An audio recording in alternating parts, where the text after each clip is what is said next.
Ayer fue un gran día para la patria y este programa se siente muy orgulloso de que ayer, para los que no lo perdieron, que pueden verlo en YouTube hoy, participó el procurador de la administración, Rigoberto González, que habla muy poco en los medios, nos distinguió con sus opiniones acerca del fallo de la Corte Suprema de Justicia, y el doctor Miguel Antonio Bernal, un hombre que habla tan llano como las llanuras argentinas, hombre de hablar muy claro, muy valiente en cualquier circunstancia, en cualquier gobierno que haya pasado por este país. Y además estaba, imagínense, nuestro compañero de equipo, el doctor Rodrigo Noriega. O sea, hubo ayer un análisis espeso, un análisis grueso, un análisis profundo acerca del fallo de la Corte Suprema de Justicia. Pero ¿saben qué? A partir de ayer quedó muy claro que el mandatario es el pueblo.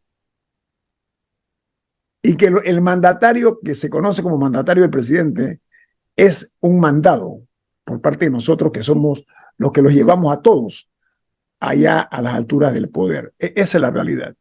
Y que hay una juventud que palpita. Ayer yo sentí, ofensas aparte, que hubo un renacimiento aquella época de los tratados del canal. No sé por qué, me vino a la mente cuando vi Calle 50. O sea, el ambiente festivo, el entusiasmo, yo lo pude ver. Lamentablemente no asistí, me hubiera gustado. Pero lo que yo vi me impactó y muchísimo. Enhorabuena que la Corte Suprema falló esta forma, porque ese enclave, la mayoría de los panameños, conforme a lo que hemos visto, no estaba de acuerdo con que se siguiera maltratando nuestra tierra, la tierra que nos da de comer, la tierra que nos da de beber, agua, líquido. Y saben que las heridas que ha sufrido esa tierra van a tomar muchos años para poderlas sanar.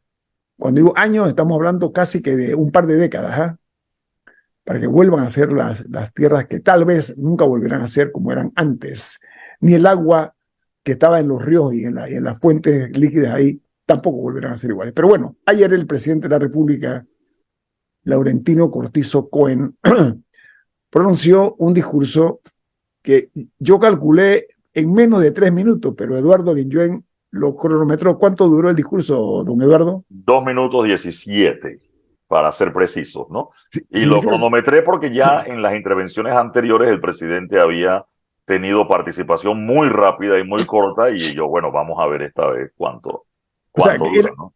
él fue directo al punto, es lo que yo debo entender, ¿no? Fue Sí. directo, me pareció bien, había muy poco que de decir, ya lo había dicho la Corte, Camila. Bueno, si bien la mayoría de la gente con la que he conversado al respecto no quedó satisfecha con las palabras del presidente y sienten que debió haber algún reconocimiento de alguna manera u otra, no necesariamente pedir disculpas, quizá, pero algún reconocimiento del enojo causado a la población o de la afectación emocional nacional que hubo por todo este tema. Sí debo rescatar un elemento muy importante que me parece que vale la pena que él haya salido a hablarle a la nación ayer. Y es que él dijo que apenas reciban el fallo, este será inmediatamente publicado en Gaceta Oficial. Él fue categórico al decir eso. Y creo que era algo importante que se dijera por todas las dudas que hay de que esto se fuera a dar, luego de que en la ocasión anterior se demoraron 4 años en publicar el fallo. Yo sí siento que valió la pena que él saliera a recalcar de que eso se va a hacer y también mencionó lo que se va a hacer un plan, El ¿cómo plan de fue que cierre. dijo? De cierre ordenado, algo por ahí dijo. Aquí yo tengo algunas notas, ¿no? Que voy a Son dos compartir con elementos que ustedes. me parece que sí se tenían que decir, que aunque Claro. parezcan obvios para algunos, se tenían que decir. Y también para recordarle a la gente que ese fallo no va a salir hoy en Gaceta Oficial, son 3 días hábiles que tiene que quedar ejecutoriados, lo que le entendí ayer al doctor Noriega, que incluso él calculó que como lunes debe estar el fallo en Gaceta Oficial. Sí. Ahora, cito las palabras, tengo aquí algunas notas que tomé del presidente de la República el día de ayer. Él dijo, una vez sea publicado en Gaceta Oficial el fallo que declara inconstitucional la ley 406 que establece el contrato entre el Estado y Minera Panamá, se iniciará un proceso de transición para un cierre ordenado y seguro de la mina. Y agregó, en esta coyuntura, las funciones ejercidas por cada uno de los órganos del Estado confirman que la democracia panameña hoy cuenta con los pesos y contrapesos para atender por la vía institucional nuestras diferencias como sociedad. Esto me lleva a pensar lo siguiente. Los fallos de la Corte son definitivos. ¿Por qué no se acató el fallo anterior? Esa es la pregunta que tendremos después que nosotros, y voy a invitar abogados expertos en el tema para que nos expliquen cómo es que se dio esta atrofia legal y judicial de que se ignoró un fallo de la Corte hace años atrás. Pero continúo con lo que dijo el señor presidente de la República. Dijo, todos los panameños debemos respetar y acatar las decisiones de la Corte Suprema de Justicia, que son finales, definitivas y obligatorias. Lo acabo de decir.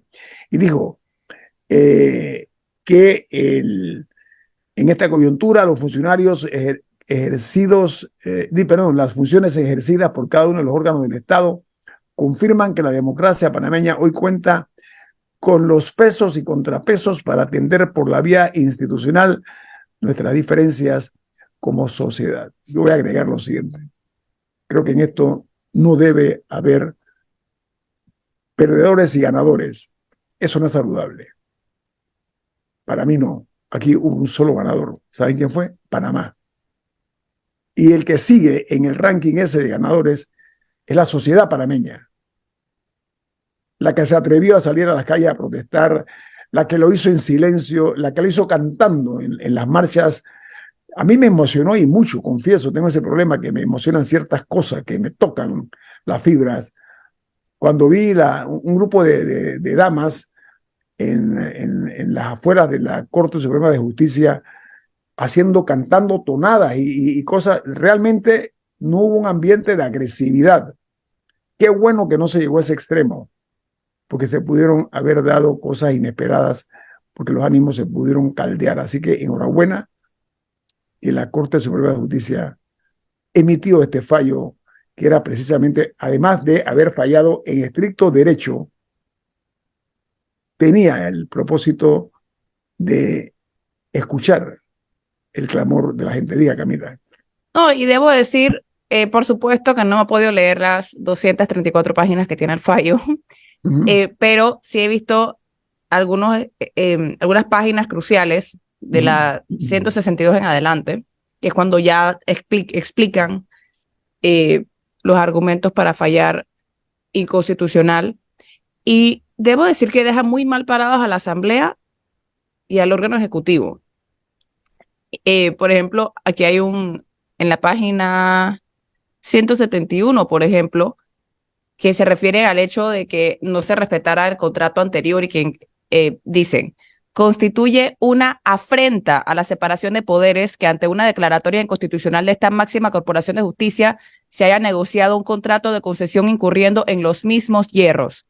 Y llama la atención el hecho de que el nuevo contrato convertido en ley 406 de 20 de octubre de 2023 incluso se mencione el contrato anterior como si la sentencia de constitucionalidad no hubiese sido dictada. Asimismo, usan palabras como, usan terminología, o sea, no es un fallo tibio, es lo que estoy tratando de decir. Sí. Fue contundente. Sí, no, y en este caso sobre el hecho de que a pesar de que de que no se siguieran los procesos de contratación adecuados, que sería la ley de contrataciones públicas, que es lo que la Corte consideró que debió haber sido el procedimiento, también critica actuaciones de la Asamblea, por ejemplo, con el tema de que no se usara de que no se volviera a realizar un proceso de contratación adecuado, dice el fallo en la página 169. Entenderlo de un modo distinto llevaría a la absurda conclusión de que el órgano ejecutivo cada vez que quiera puede apartarse de la ley de contrataciones públicas, celebrar contratos y someterlos a la aprobación de la Asamblea Nacional, pretextando que no es necesario aplicar legalidad debido a que el contrato tiene cláusulas indeterminadas que no se ajustan a la respectiva ley de autorizaciones, es decir, contratación pública ad hoc, de manera arbitraria, subvirtiendo principios constitucionales. O sea, sí usa terminología bastante contundente para decir que se actuó mal. O sea que, No, estos dos que les acabo de leer tiene que ver con el proceso de la contratación. Hay otras páginas que se refieren a temas ambientales, al derecho a la salud, etcétera, pero por lo menos estas son en términos del procedimiento. Y de hecho hay una que puedo buscar también, que sé que está como en 3 páginas de que sí criticas a la asamblea, que me pareció muy llamativa. mira, Aquí va. a ver, Camila, diga. Ajá, dice algunos argumentos y luego dice, lo que pone en evidencia que la Asamblea Nacional desconoció las competencias públicas conferidas por el Estado fundamental para aprobar un contrato en el que es parte del Estado, sobrepasando el límite fijado para ejercer el poder público e igualmente desatendió la supremacía de la Constitución y el principio de normatividad al no enmarcar sus actuaciones en el ordenamiento jurídico. O sea, estos 3 extractos que acabo de mencionar son una dura crítica a los otros 2 órganos del Estado. Pero o sea, que yo diría que en lugar de dura, una merecida crítica. ¿Saben por qué? Porque estos magistrados, que hasta ahora han sido personajes de bajo perfil, muy discretos, que odian los reflectores, importante, han hablado como se merece hablar por parte de jurisconsultos como ellos a tan alto nivel. Hablaron con un fallo que va a devolver la paz y la tranquilidad a este país, la concordia que es tan necesaria. Hay que olvidar aquí, una empresa extranjera no podía seguir dividiéndonos a nosotros, creando esta amargura, este repudio, este sentimiento y resentimiento entre nosotros mismos, entre la familia panameña, familias que se podían dividir, amigos que se pelearon, ¿ok? Por una mala decisión que se tomó aquí, porque ahora hablar de pesos y contrapesos está bien, pero ¿saben qué? No podemos olvidar, y ojalá por lo menos yo no voy a olvidar, que aquí en su momento un fallo de la Corte Suprema de Justicia se engavetó durante años y miren en qué terminó o en qué degeneró. El saldo que hemos pagado es muy alto, muy alto. Y el desprestigio que tuvimos nosotros en mala hora que lucir ha sido reivindicado por la Corte Suprema de Justicia porque el mundo nos ve y el mundo estaba pendiente de lo que estaba pasando. Yo vi un reportaje de France 24, que lo recomiendo, donde ellos dijeron como colofón, hicieron unas vistas que yo no había visto aquí en Panamá, de todo un trabajo profesionalísimo, y al cierre, ¿saben cómo ellos terminan diciendo? Dice, esta empresa solicitó en reiteradas ocasiones la opinión de un vocero de la empresa minera First Quantum y se negaron a opinar a nosotros, a France 24. Qué pena que no se atrevieron a lo que nosotros en nombre de la hombría, de la hidalguía, del honor, del orgullo, había que dar la cara. ¿Saben por qué? Por el daño que causó a este país. Esto que no lo vamos a recuperar, este tiempo que perdimos, estos 30, ¿cuántos días? ¿Cuántos fueron? 36, creo. Bueno, 30 y tantos días no lo vamos a recuperar. Y no estoy hablando de dinero, No. Esto va mucho más allá. Vamos al corte comercial. Esto es En Perspectiva, un programa para la gente inteligente como usted. Bueno, Eduardo Lillón, ¿usted quiere decir algo? Adelante. En muchas cosas. Venga. Primero, que debo decir que la Corte a mí me sorprendió con el fallo. Porque, pero positivamente, ¿no? Sí, en positivamente, y de hecho, ese positivo a veces hasta me preocupa y ahora le digo por qué.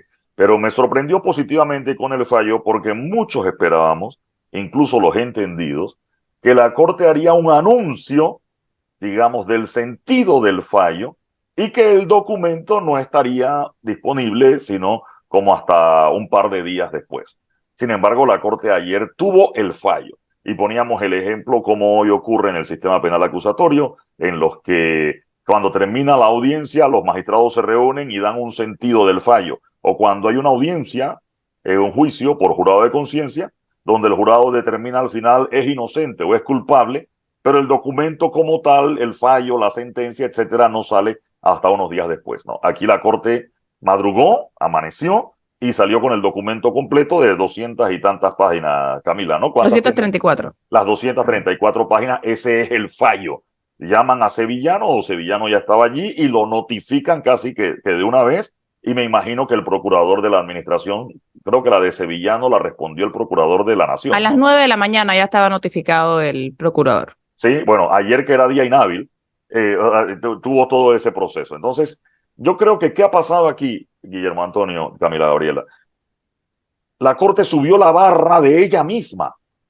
Es decir, esta actuación de la Corte Suprema de Justicia la va a obligar a que de ahora en adelante sus actuaciones tienen que tener ese mismo nivel. Vamos, no estamos en una situación de crisis. Eduardo, elevó los estándares, es lo que usted está diciendo. Elevó su propio estándar. Okay, o sea, ellos mismos se subieron su estándar. Sí, no estamos en situación de crisis como la que teníamos para declarar sesión permanente, pero sin duda obliga a la Corte a que de ahora en adelante sus actuaciones tengan algo de celeridad, que es lo que siempre se le ha cuestionado. Como bien decías, el fallo anterior, ¿cuántos años demoró en salir? Y otros temas, bueno, 4 la aclaración, pero otros temas como situaciones, vamos, de la vida misma, habeas corpus, que llegan a la Corte Suprema de Justicia y que se demoran una eternidad. Entonces, yo creo que la Corte aquí, ella misma elevó sus estándares, y debo decirlo con la coincidencia que la decisión de la Corte Constitucional y en estricto derecho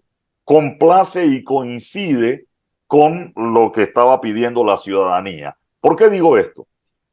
Y ojalá esto pueda ocurrir en 2, 3, 4 o 5 situaciones continuas, seguidas, para que se recupere la confianza en la Corte Suprema de Justicia, porque habrá momentos en que la decisión de la Corte no sea la decisión popular, pero una Corte con respeto, la gente dirá y aceptará las decisiones de la Corte.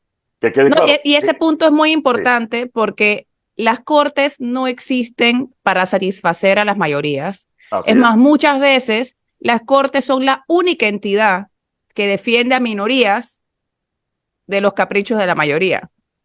Entonces, lo que dice me parece que es muy importante, que haya un nivel de confianza. Y sabes que regresando a eso de los estándares, algo similar nos pasó, pero en negativo, cuando por la manera en la que el Ejecutivo sancionó al par de horas y publicó en Gaceta Oficial un viernes, no sé si recuerdas que viernes en horas de la noche. En ese caso fue al revés. En ese caso, la celeridad nos sorprendió, pero de forma negativa. Dije, cuando ustedes quieren. No, la celeridad de hecho fue la que destapó lo que digo es que la situación, ¿no? Es que encuentro curioso que técnicamente es la misma situación, solamente que en una la vemos en positivo y la otra la vimos en negativo. Pero sí me parece muy importante el hecho que se ha demostrado que cuando se quiere se puede. Bueno, creo que ese es el resumen. Para bien o para mal, cuando quieren, pueden. Esto que voy a decir es para bien, atención. Aquellas personas que esos pontífices que no pecan, que siempre están hablando de que cuando uno dice cosas como estas, uno está conspirando. No, yo digo lo que pienso y pienso lo que digo. Miren, este gobierno está en su etapa crepuscular, el crepúsculo. Yo diría que está en la antesala de su etapa crucial ya de la vida como vida pública, esta administración. Es lo que yo espero, con todo respeto, porque es una decisión del presidente de la República. Pero hay una decisión personal que yo creo que ya algunos funcionarios deben haber tomado. Yo me imagino que estoy diciendo ya tarde, porque a lo mejor ya lo hicieron y me estoy caminando tarde. Pero en este mar picado por el cual estuvimos pasando nosotros, esos que estaban conduciendo la nave, ¿ok? Por el camino este empedrado que estamos caminando Panamá, yo pienso que hay varios ministros que ya debieron haber presentado su renuncia. Repito, tal vez lo hicieron temprano y no me di cuenta.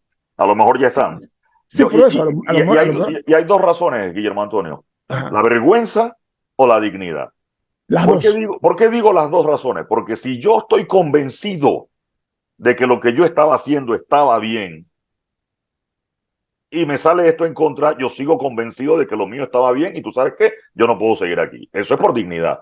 Y por vergüenza es porque, vamos, me equivoqué de tal manera y no me di cuenta antes que tampoco puedo estar. Entonces, ya sea por lo mucho o por lo poco, las renuncias creo que son necesarias en algunos funcionarios que han No, participado. o no sé si hay una tercera y es y voy a usar la terminología de ellos, por la famosa paz social. O sea, si hay, Sí. creo que hay una tercera razón por la que una persona que tuviera, por Mm. un punto de vista de dignidad, también diría que, ¿saben qué? Mi presencia aquí está causando un problema. Así que por la paz social me Sí, pero voy retiro más de la allá. ecuación. Camila, gracias, Eduardo y Camila. Pero ahora yo no sé si deberían ser renuncias o si el presidente debería, No, o sea, Camila. como un acto de no de conceder algo a la nación, pero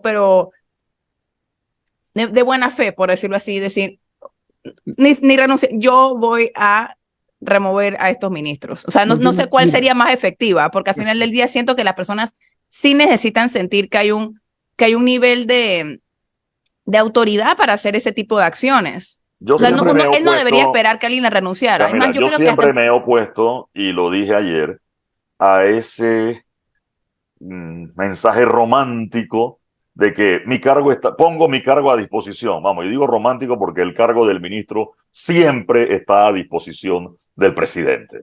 Eso de que pongo mi cargo a disposición es o quieres renunciar o no. No, yo le dejo la puerta abierta para que él decida. No, no, no. Tiene que renunciar.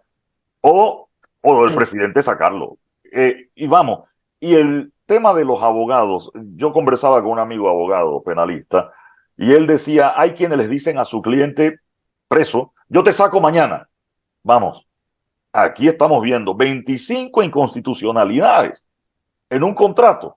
Yo creo que también hay abogados o los abogados del gobierno, si no advirtieron esto, porque si lo advirtieron y su cliente, entiéndase el Estado, el Ministerio de Comercio, tomó la decisión a pesar de las advertencias, es una cosa.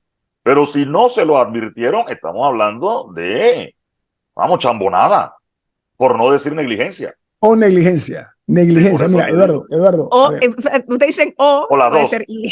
Sí, pero ¿saben chambonada qué? y negligencia, sí. Eduardo, pero, a ver, usted es un hombre, tenemos la suerte de haber recorrido un kilometraje interesante. Mire, hay lo que se llama temor reverencial. Hay hombres que no se atreven a decirle a su jefe, al presidente, en buenos términos, por supuesto, ¿no? Pero en aras de ayudarlo, oiga, a mí me parece tal cosa, es su decisión, pero me parece aportar por lo menos sin querer mandar al jefe de turno. Pero el problema, en este caso, a ver, ante esa masacre ambiental que se dio, que es evidente, ahora entendemos por qué en el contrato decían que no se podía sobrevolar el área. Yo creo que les quedó claro. Sospecho que ya todo el mundo está claro. No querían que se viera la masacre ambiental que estaban dándose ahí dentro. Y la otra era la facilidad que le daban de tomar las tierras que quisieran, fueran públicas o privadas. O sea, aberrante, ominoso, ignominioso eso que ocurrió en ese contrato. Pero ¿saben qué? Retomo el tema. Soy de la opinión como ciudadano que ya estos ministros no debieron haber puesto a disposición el cargo. Renunciado irrevocablemente. Bueno, lo ¿Sabe por irrevocable qué? en Panamá no es irrevocable, ¿no? No, pero ¿sabe qué, Eduardo? Eduardo, y lo digo, Irrevocable con asterisco. Sí, no, pero lo pongo para beneficio de ellos, ahí lo digo de cara sí. al sol y de cara a la opinión pública. No, pero de hecho, Permiso, ahí déjeme creo que el terminar. mensaje, Camila, permítame, déjeme terminar. Mire, estos hombres y mujeres, y mujeres más le conviene pasar al olvido, ser persona de una biografía opaca, ya pasar al olvido, que no se les recuerde. Es lo mejor que les puede pasar. Pasar la página, voy a ponerlo de esa manera, porque darle al presidente, yo comprendo la estrategia que dice Camila. Bueno, que el presidente haga, no, yo creo que eso debe haberse hecho hace tiempo. Como dije, etapa crepuscular.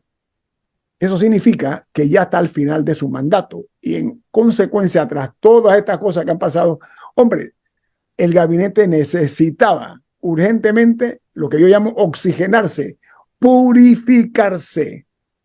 era necesario para el bien del país. Camila. Camila. No, y en ese punto, de hecho, ayer llamó la atención, regresando al mensaje del presidente, porque alguien en el Facebook Live, al que estamos hablando de esto, acaba de comentar que estaban varios ministros sentados como guardaespaldas, dice esta oyente, detrás del presidente. No sé qué mensaje se estaba tratando de mandar con eso. Desconozco, no sé cómo interpretarlo, Ese pero es el problema, que no hay cómo interpretar algunas cosas. pero sí creo que están tarde con los cambios al gabinete. No, o sea, no sé si hay otras razones por las que no la han hecho, que no encuentra reemplazo, A no eso sé voy. quién. Y yo coincido Eduardo. contigo, Camila, en lo de estar tarde. ¿Por qué? Para usar términos beisbolísticos, en un partido que tú estás perdiendo por 12, 13 carreras en el octavo inning, como dijo Guillermo, estamos en el crepúsculo del gobierno, ¿qué pitcher quiere entrar a lanzar cuando ya tienes el juego perdido por semejante carreraje? Está muy suspicaz usted, don Eduardo, está muy Claro, suspicaz. es que fíjate, y he recordado varias cosas. Hay una cita que le atribuyen al doctor Arnulfo Arias Madrid que dice, Tongo votado no pone boleta. Este gobierno todavía no está votado y ya no pone boleta. O sea, es un tema donde la gobernabilidad que se va deteriorando siempre, desde el comienzo hasta el final, siempre todos los gobiernos van cayendo un poquito. Esto es por gravedad, esto no hay manera de mantenerlo, de subir, es difícil. Por aquí se lanzaron de un barranco. Aquí se le acabó y Ellos se se lanzaron. les acabó la gasolina demasiado antes del final. Todavía le queda hasta el 1 de julio. Es Eduardo, decir, todavía, y con una elección en el medio. Eduardo, se lanzaron al río con cargas pesadas sobre los hombros, de acero, piedras, rocas y todo se Y lanzaron al cobre. río. De rocas, de cobre. En Y este de caso. cobre. Fue suicida. Se pusieron cobre sobre los hombros y se tiraron a la mar picada. Y miren el resultado, no por ellos, por el país, por nosotros. O sea, Porque están ¿saben qué? tarde, pero todavía es algo que tiene que pasar. Voy Porque, a decir, porque es que insistimos en este programa, creemos en la gobernabilidad y en que el gobierno debe poder culminar su término. Eso para mí no está en duda. Ellos deben terminar, ellos deben llegar al 1 de julio. Tienen, Camila, no deben. No, por tienen. eso. O sea, tienen que llegar al 1 de julio y tienen que hacerlo de la mejor manera posible, porque al final eso es en beneficio de toda la población. Entonces, la pregunta es, ¿cómo lo va a lograr?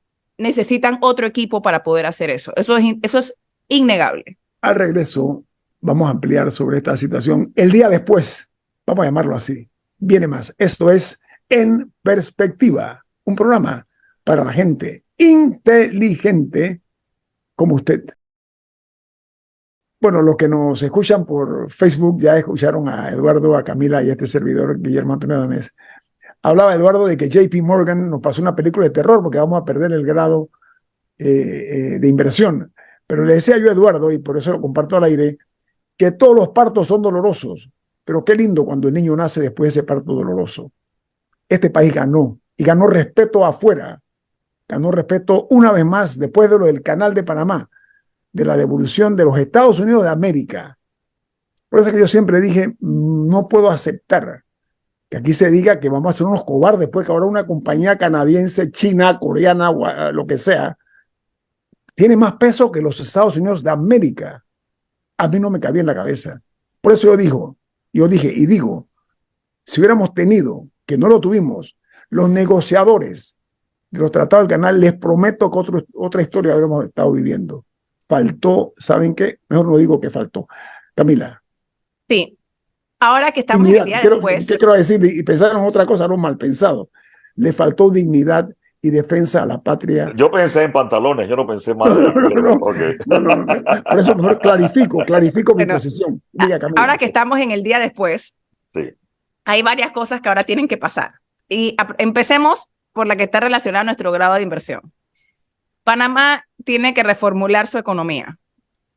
Ya hay un fallo de la Corte, hay una ley de moratoria, ya por la minería no es. A no ser que haya un cambio en unos años, pero esa vía básicamente ha quedado cerrada con candado. Tenemos que preguntarnos y tenemos que accionar de una vez para ver con qué vamos a rellenar ese 5%.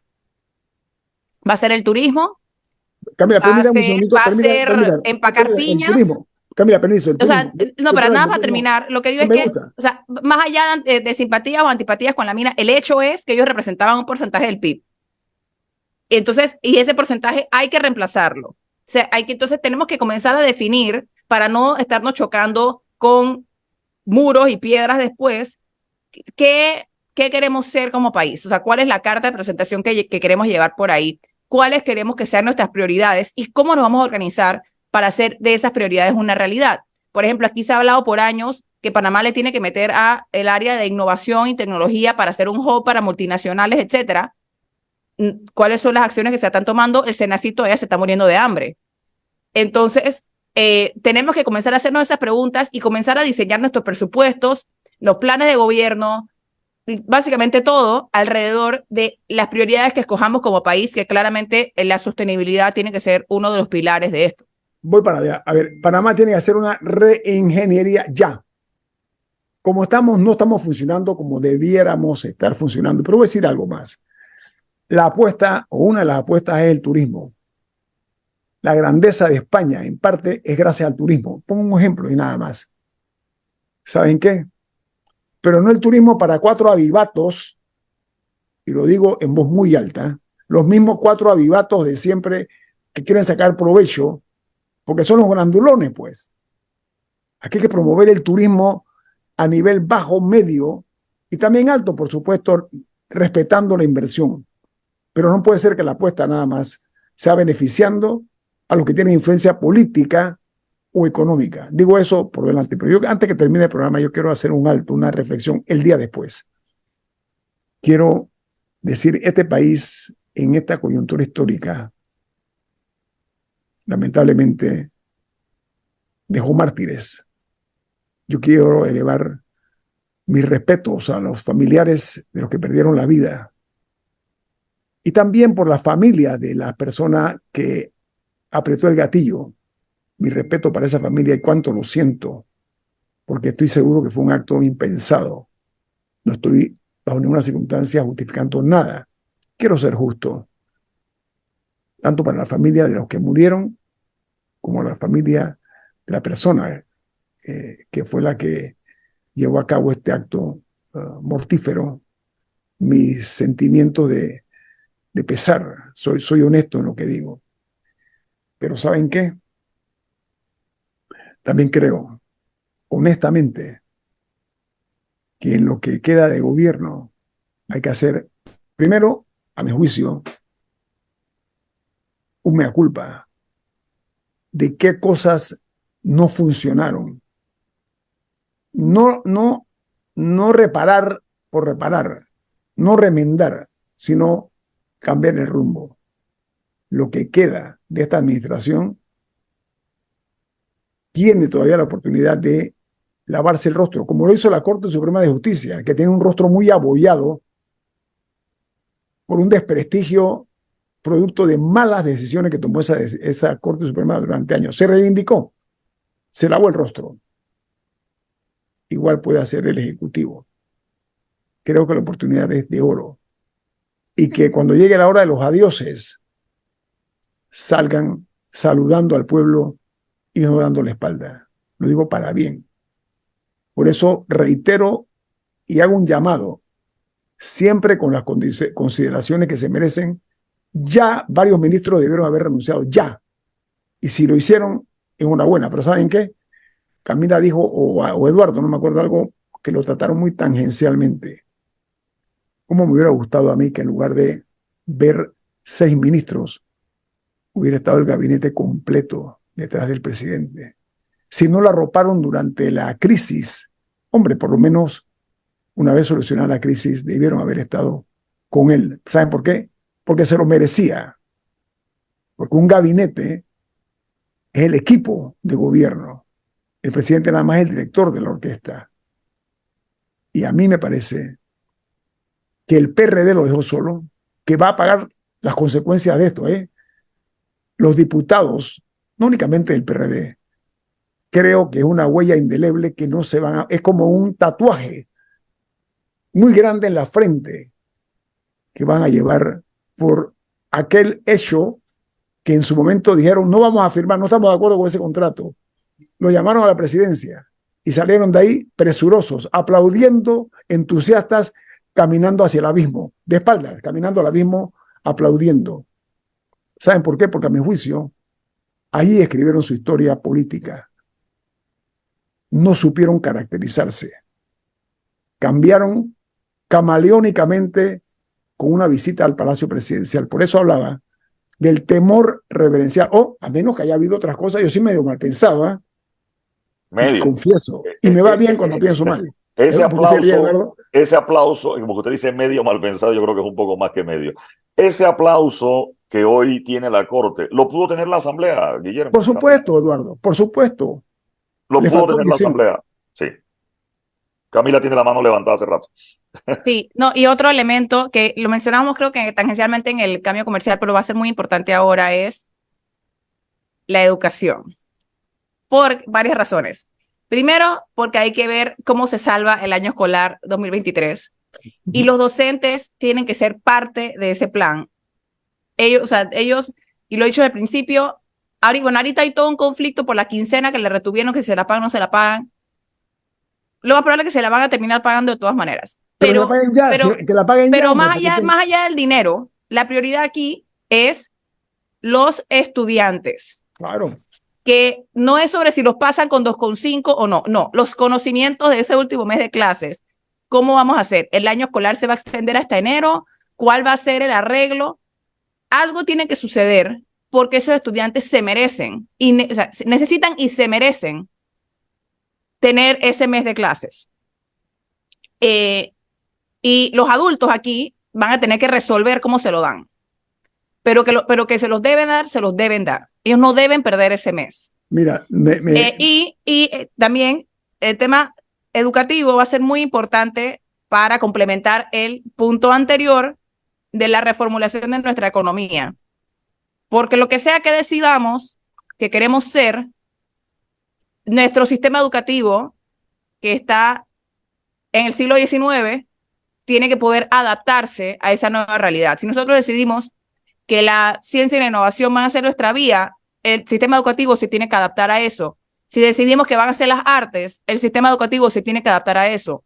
Si decidimos que es el turismo y la sostenibilidad y el ambiente, nuestro sistema educativo se tiene que adaptar a eso también. No puede quedar rezagado como lo ha estado todo este tiempo. Camila, necesitamos gente bien preparada y eso se da con la educación. Pero ¿saben qué? Mi pragmatismo a veces me lleva a ser demasiado directo. Históricamente le han pagado a los maestros después de una huelga. Creo que esta no va a ser la excepción. ¿Sabe qué? Y me parece que eso es número dos. Lo número uno es que cogía apuesta y usted se sumó. Ministra, pero para mí ese es el número, o sea, lo principal es, y debe ser parte de cualquier acuerdo que se haga ahora de cierre de huelga, etcétera. ¿Cómo van a recuperar los estudiantes esos días de clases que no se dieron? Me parece sumamente importante. Quiero terminar con lo siguiente. Si van a pagar dentro de una semana, mejor paguen ya.